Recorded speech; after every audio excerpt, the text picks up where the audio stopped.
Jean-Luc et Olivier Bureau, je suis la 5e génération de viticulteurs sur le même domaine situé entre Barbezieux et Jonzac, à cheval sur les 2 départements charentais. Depuis 1893, la famille s'est installée ici puisque mon arrière-arrière-grand-père est arrivé de sa Vendée natale jusqu'ici. Il a commencé à planter quelques vignes. La distillation se fait chez nous depuis 1914 et l'alambic ne s'est jamais arrêté depuis. Tous les hivers, il fonctionne.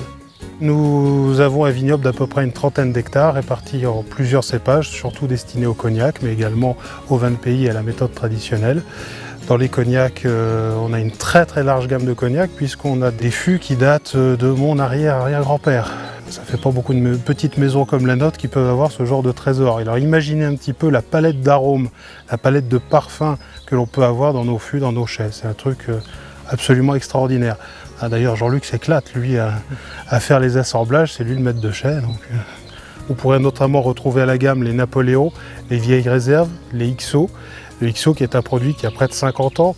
Nous faisons également des Pinots des Charentes depuis 1976, en blanc, en rouge, en vieux blanc notamment. On a un gros atelier vieux Pinot blanc qui commence à être intéressant d'ailleurs, avec des vieux Pinots qui ont passé jusqu'à 15 ans de fût.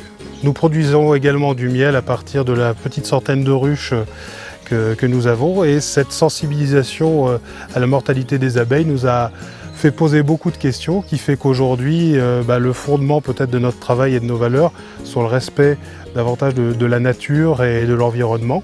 On a donc, en collaboration avec d'autres paysans, essayé, cherché et introduit les couverts végétaux, c'est-à-dire semés entre 10 et 15 espèces différentes entre les rangs de vignes, dans les allées. Ça fait énormément en fait, de biomasse qui va nourrir plus tard le sol et la vigne et rendre quelque part le sol peut-être meilleur qu'on a pu le trouver à l'époque pour les générations futures.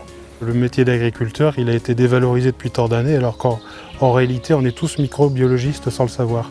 Quand on pense que dans une cuillère à café de sol, il y a plus d'êtres vivants qu'à la surface de la planète, il faut vraiment réfléchir le plus possible dans toutes nos actions, dans tout ce que l'on va faire, pour avoir le moins d'impact sur notre environnement.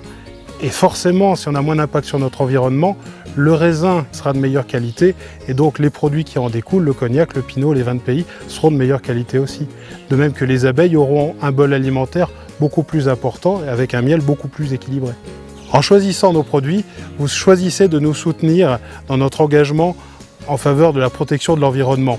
Et d'ailleurs, je vous propose tout simplement de prendre contact avec nous pour venir visiter directement nos vignes, nos chais sur le terrain, sur rendez-vous bien entendu. On vous expliquera tout ça en détail. Et si vous ne pouvez pas venir, n'hésitez pas à cliquer sur terredesaveur.com et prenez soin de vous.